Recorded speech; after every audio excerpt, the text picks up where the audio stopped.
안녕하세요, 뷰티비입니다.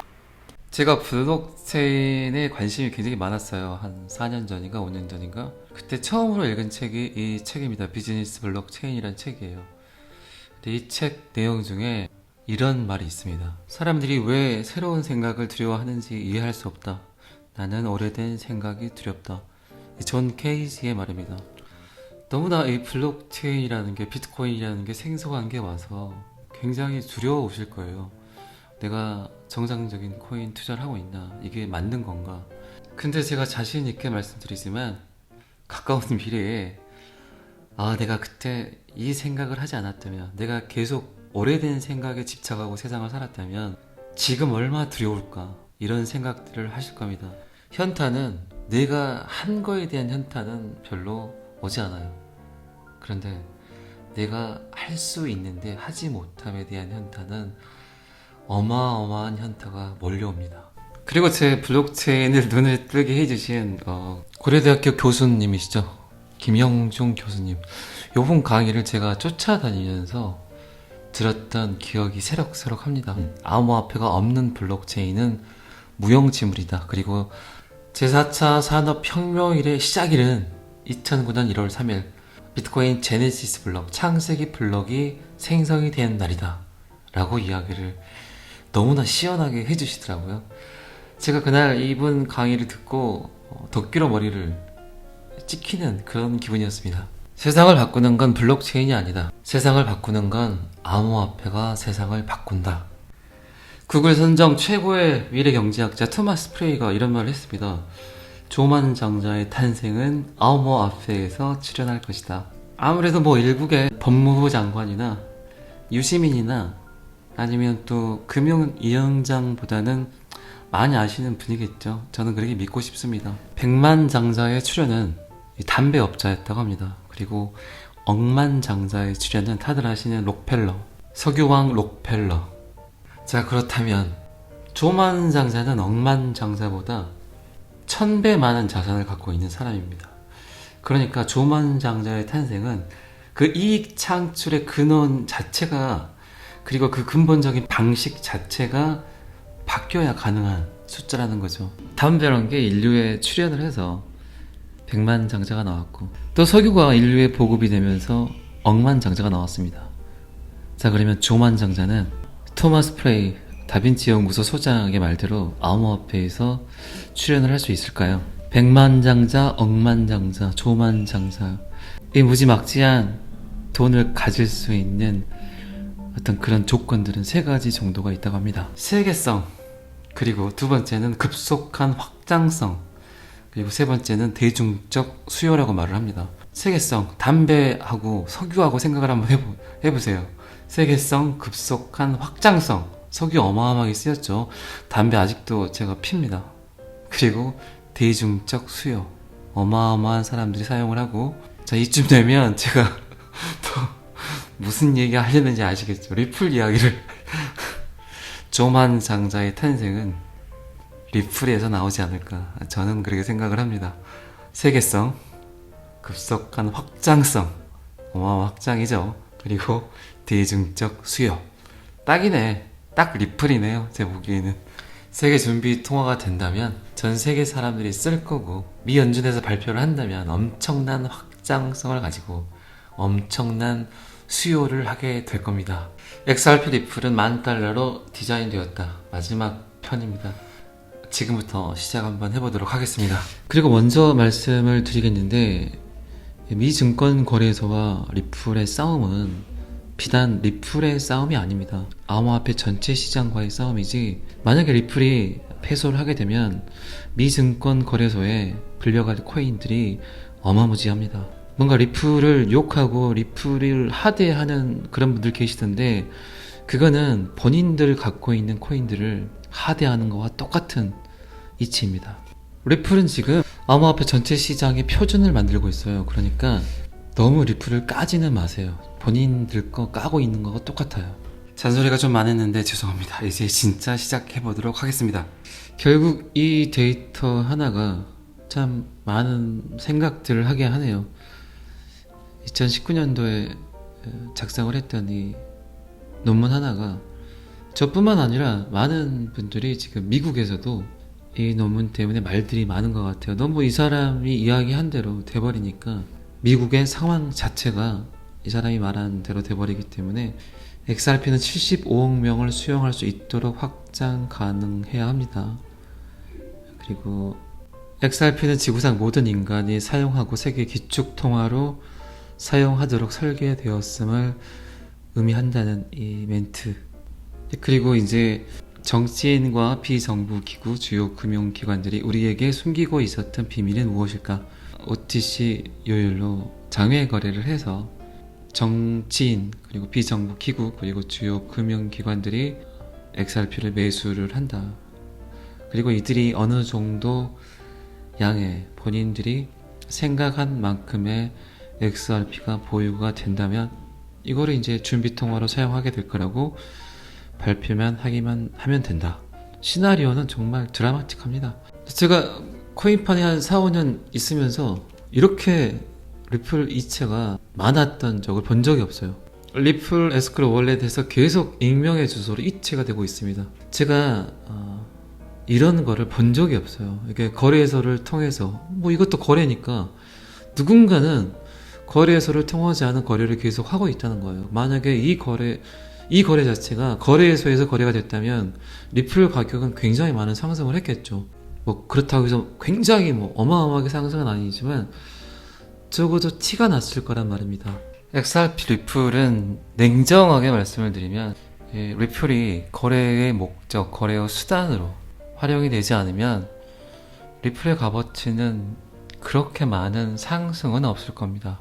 많은 금융사라든가 각국의 CBDC에 관여는 할 수 있어도 실질적으로 리플을 그 거래의 수단, 명목 화폐로 사용을 하지 않는다면 $10,000가 아니라 정확한 어떤 예측은 힘들지만 그렇잖아요. 오를 만한 이유가 없잖아요. 리플렉과 분명히 리플 하나의 가치는 분명히 틀립니다. 그냥 기술만 리플이라는 회사에서 기술만 지원을 해주고 그 기술 지원에 대한 가치를 리플 회사에서 이득을 취한다. 그거 외에는 없어요. 이게 냉정한 리플의 가치입니다. 이제 제가 리플을 다시 이렇게 봤던 이유 중에 하나가 이 에어드랍 코인이었어요. 에어드랍 코인. 그냥 국제 송금에 원활하게 쓰겠다고 했던 이 코인이 스마트 컨트랙트 그리고 NFT까지 그리고 요소 하나하나가 너무나 돈인 척을 하잖아요. 내가 화폐야. 나는 화폐로 쓰일 거야. 이런 척을 하잖아요. 아주 사람을 꼬시면서 나는 화폐로 쓰일 거야. 이게 의문이라는 겁니다. 이게 리플이 가진 무기는 ISO 2002 그리고 수요 유동성의 ODL 그리고 지불 증명 방식의 NFC. NFC는 중국 디지털 화폐에서 사용을 하는 건데 제가 몇 번 이야기 드렸습니다만 이게 인터넷이 없는 곳에서 그냥 스마트폰끼리 대기만 하면 이체가 되고 결제가 되고 그런 시스템이에요. 그리고 엄청난 금융 인프라를 갖고 있죠.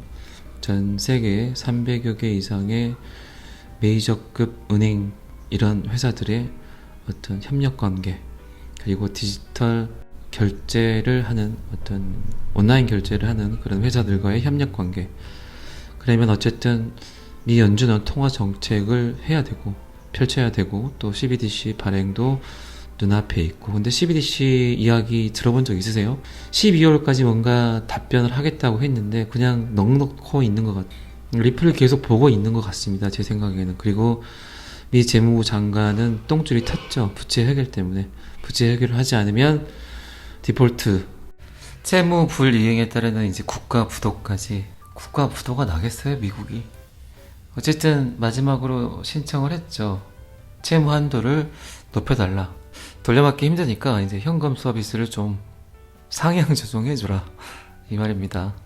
그렇지 않으면 힘들 것이다. 이제 정말 리플이 통화로 쓰이기까지가 바로 코앞인 것 같습니다. 자, 이게 리플이 가진 네 가지 봐보세요, 다들. 이 네 가지가 다 그거잖아요. 온라인상에서의 결제, ISO 20022, 그리고 XPOP, 그냥 동네 어귀에 있는 커피 자판기에서 커피까지 빼먹으라고 시스템을 만들어 놨잖아요. 그리고 어마무지한 전세계 금융 인프라까지. 제가 애플 이야기를 한번 한 적 있죠.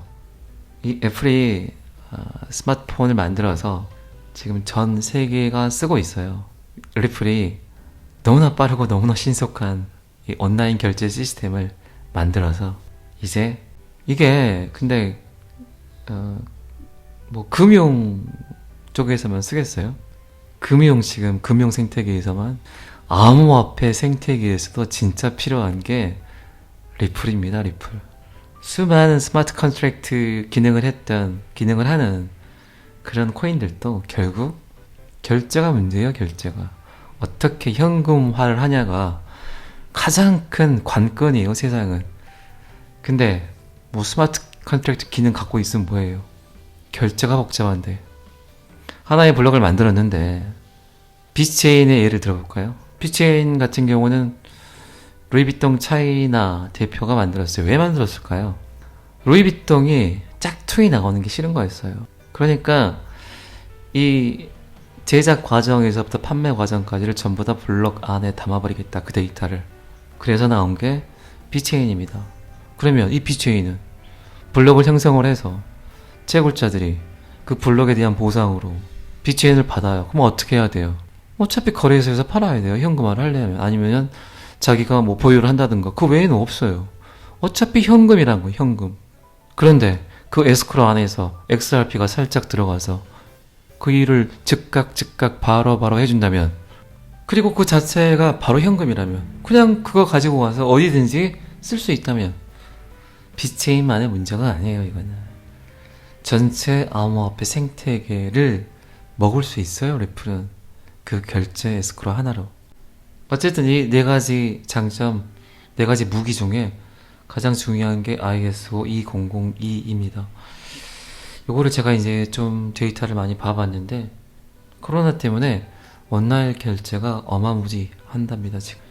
그렇기 때문에 기존에 갖고 있는 은행의 시스템을 계속 고집을 한다면 더 이상 이 거래 건수를 처리할 수가 없답니다.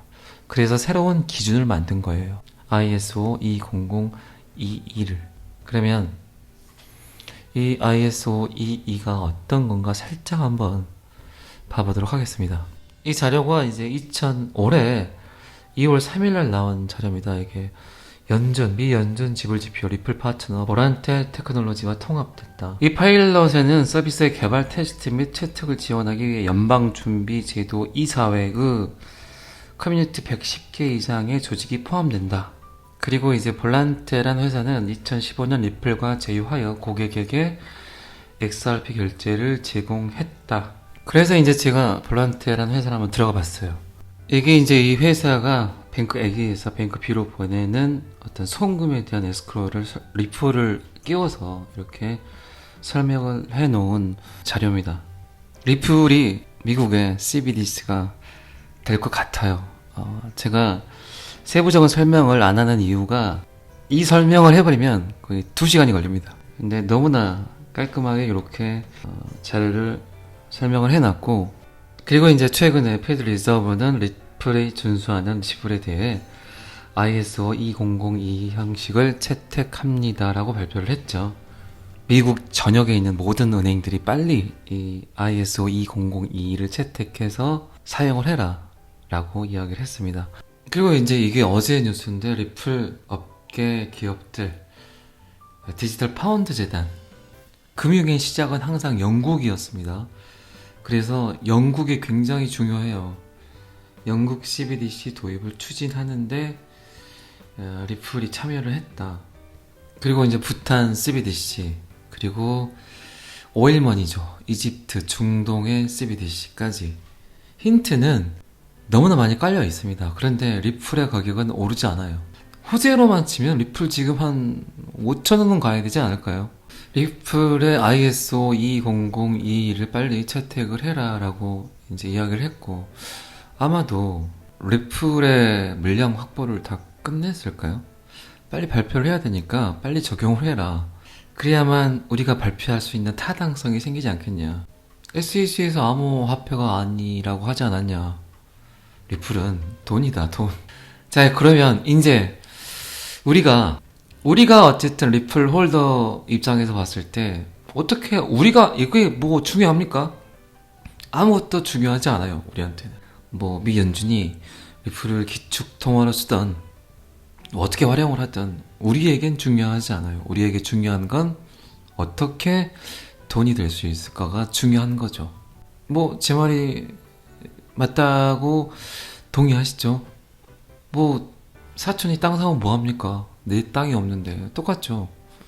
우리에게 중요한 건 지금까지 이 마음고생을 하고 기다렸는데 결과물이 어떻게 나오냐, 이게 중요한 거죠, 결국은. 그래서 미국이 과거에 통화 정책을 바꿀 때 어떤 잔머리를 썼는가, 그걸 한번 지금부터 한번 들여다보도록 하겠습니다.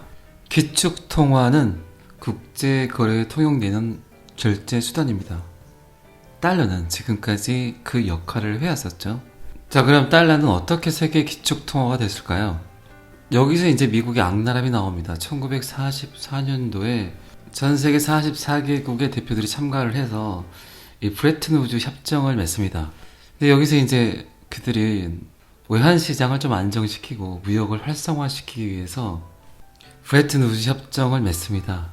이 35달러를 내면 금 1온스를 내주겠다고 고정을 시켜버리죠. 이때 이제 각국의 통화를 달러로 고정시켜버리는 거예요. 이때 이제 미국의 달러가 세계 기축 통화가 돼버린 거죠, 한마디로. 근데 이 미국의 욕심이 한도 끝도 없었어요. 이게 베트남 전쟁이 발발을 해서 달러 가치가 어마어마하게 하락합니다. 각국에서 이제 달러의 가치가 하락을 하니까 이거를 금으로 바꿔달라고 요구가 급증을 했습니다. 그러니까 이제 금이 사라지게 돼버리는 거예요. 금이 부족하니까 돈을 더 찍어내야 되는데 금이 없으니까 금을 확보하기가 어려워졌습니다. 그러자 다른 나라들이 달러 가치를 의심을 하기 시작을 했습니다. 지금하고 너무 똑같지 않나요? 이 상황들이. 이때 이제 미국이 잔머리를 씁니다. 이 기축통화국의 어떤 횡포? 그걸 발휘를 하죠. 지금도 똑같은 상황이에요. 제가 봤을 때는. 분명히 얘들은 또 다른 전략이 있습니다. 금으로 바꿔주겠다든 35달러를 내면 금 1온스를 주겠다든 닉슨 대통령이 1971년 8월에 금 태환 제도를 쥐 마음대로 철폐시켜버립니다. 이게 완벽하게 기축통화국의 횡포죠. 자, 도둑질도 한 놈이 또 합니다. 도둑질. 이 미국의 행태가 굉장히 나쁘다고 생각이 들지만 우리는 리플 홀더이기 때문에 또 다른 횡포를 한 번 더 부려달라. 뭐 그러지면 안 되겠지만 이게 어쩔 수 없는 상황입니다. 그래서 어쨌든 미국은 그 이후부터는 자기 마음대로 달러를 찍어냅니다. 원하는 양만큼, 원하는 액수만큼. 우리는 매일 아침에 출근을 해서 10시간, 12시간씩 특근 수당, 야근 수당 10,000원, 15,000원 더 벌려고 이렇게 어렵게 일들을 하는데 그들은 돈이 없으면 그냥 찍어내면 됩니다. 근데 그 무자비한 양적 완화로 결국 뭐 지네들 꾀에 지네들이 넘어가 버린 거죠. 달러 가치는 계속 하락을 하고 기축 통화라서 전 세계 모든 국가들이 이제 달러를 의심하게 되고, 그래서 달러의 해지 수단으로 비트코인이 나온 겁니다. 자, CBDC 디지털 화폐가 사용화가 되면 필연적으로 따라오는 게 화폐 개혁입니다. 자, 미국은 또다시 디지털 화폐를 만들었다는 빌미로 화폐 개혁을 시도합니다. 자, 이제 $10,000를 가져오면 리플 하나를 주겠다고 말을 하겠죠. 금 태환 제도를 시도했던 그때와 똑같이 디지털 화폐를 쓰려면 정의돈을 디지털 화폐로 바꿔야 됩니다. 그렇기 때문에 금고에 있는, 그리고 땅에 묻혀 있는 정의돈들이 어마무지하게 나옵니다. 어쩔 수 없이 지금 통화되고 있는, 전 세계 통화되고 있는 달러가 거의 1.7배, 1.8배 정도는 또 종이돈이 나오겠죠. 이거를 빌미로 리플 하나당 10,000불을 제시를 합니다. 자, 우리는 이걸로 디지털 화폐로 쓰겠다. 자, 연준이 이제 리플을 40%에서 50% 정도 확보를 하게 되면 제가 생각하는 시나리오는 딱 두 가지입니다. 1000억 개 중에 400억 개에서 500억 개 정도 확보가 되면 그냥 시장에 맡긴다. 이게 첫 번째예요. 자, 우리는 리플을 CBDC로 활용을 하겠습니다. 그리고 $10,000를 가져오면 리플 하나를 주겠습니다. 리플의 가격은 순식간에 어마무지하게 오르겠죠. 간단한 원리예요. 시중에 맡기면 땡이에요. 이미 나는 확보를 했기 때문에, 미연주는 확보를 했기 때문에 그냥 가만히 앉아서 부채 해결이 아주 자연스럽게 되는 거죠. 이미 많은 양을 매수를 해놨기 때문에. 그러면 어쩌면 한 방에 부채를 갚을 수도 있겠죠. 화폐 개혁이 따라오니까. 두 번째 시나리오는 40%에서 50% 정도의 물량이 확보가 됐을 때 그게 이제 5년이 됐든 10년이 됐든 매해 리플의 가격을 상승시킵니다. 그 대신 리플은 고정되어 있는 가격으로 유지가 되겠죠. 40%에서 50% 정도 갖고 있으면 통화량 조절이 됩니다. 그리고 인플레이션 조절이 됩니다. 예를 들어서 첫 해에 5개년 계획으로 잡았을 때 첫 해에 리플의 가격을 $1,000로 픽스를 시킵니다. 고정을 시킵니다. 그리고 5년 후에 리플을 $10,000까지 올리겠다고 했고, 근데 어쨌든 인플레이션은 또다시 시작이 될 거예요. 첫 해에 리플이 $1,000로 고정을 했는데 그때 예를 들어서 $1,000로 집 한 채를 살 수 있다면 5년 뒤에 $10,000의 가치로도 충분히 그냥 집 한 채 가격 정도밖에 되지 않는다고 조절을 해버리면 40%에서 50% 정도 갖고 있으면 충분히 그 조절이 가능하거든요. 기축통화국으로서 조정을 해버리면 첫 해에 많은 물량들이 쏟아지겠죠. 쏟아져 나온 물량들을 거의 다 회수해버린다. 그리고 또다시 뒷북을 친다. 언제 그랬냐? 엄청나게 많은 달러가 들어올 거 아닙니까? 그렇게 되면 또 리플의 보유량이 딸릴 수도 있고 또 더 많이 갖게 되면 완전히 독점을 할 수도 있고 또 뒷북을 치겠죠. 리플 갖고 있는 홀더분들은 완전 헷갈리겠죠. 뭐 그걸 원하는 거니까요. 5년 동안 1,000불로 고정을 해서 10,000불까지 끌어올리는 동안 미 연준은 40%에서 50%의 리플을 가지고 인플레이션 조절을 하고 또 통화량 조절을 하겠죠. 충분히 가능하니까요. 그래서 리플의 가치를 $10,000까지 끌어올린다. 이제 마크 필립스의 논문에서처럼 전혀 쪽팔리지 않고 창피하지 않고 떳떳하게 타당성 있게 빚도 갚고 또 기축통화 역할을 계속하고 뭐 이게 끝일 것 같아요. 미국의 행태를 보면 충분히 그러고도 남을 애들이에요. 결국은 미국의 쇼였던 거죠. 쇼를 기다리는 자와 쇼를 맞이하는 자, 우리는 기다리고 있죠. 그리고 그 누군가는 그 세찬 칼바람을 맞이하겠죠. 무방비 상태로. 어쨌든 제 생각이 맞는가 틀린가는 이제 뭐 미래가 결정을 하겠죠. 근데 제 생각의 틀에서 크게 벗어나지 않을 겁니다. 제가 이 리플 $10,000 시리즈는 계속해서 어떤 정보나 데이터가 들어오면 제 생각화해서 팩트와 저의 생각과 이거를 겸비를 해서 계속해서 업로드를 할 거니까 특히나 리플 홀더 분들께서는 좀 주의 깊게 들어봐 주시고, 코인을 처음 하신 분들은 뭐가 제일 안타깝냐면 저도 그랬으니까 어떤 정보들이 와도 이걸 내거화를 못해요. 제가 처음에 그랬어요. 지금 제 영상을 보고 계신 분들에게 제가 디테일한 설명을 오늘 많이 뺐습니다. 최대한 어떻게 설명을 해드려야 좀 알아먹기 쉬울까에 대한 포커스를 잡다 보니까 그냥 어려운 말들은 빼자. 그래서 오늘 그 영상을 만든 거니까 이게 자꾸 듣다 보면 이제 귀에 들어와요. 그리고 이렇게 한 번씩 두 번씩 이렇게 코인 정보들을 접하다 보면은 이게 이런 말이구나 라는 게 좀 느낌이 옵니다. 제가 계속해서 또 업로드를 할 거고, 그리고 비트코인 암호화폐를 투자하면서 꼭 알아야 되는 것들, 그런 트렌드들은 계속 제가 업로드를 또 할 겁니다. 좀 주의 깊게 잘 영상 시청해 주시고 오늘은 여기까지 하겠습니다. 구독과 좋아요는 항상 정말 저를 힘나게 합니다. 감사합니다. 비트TV였습니다.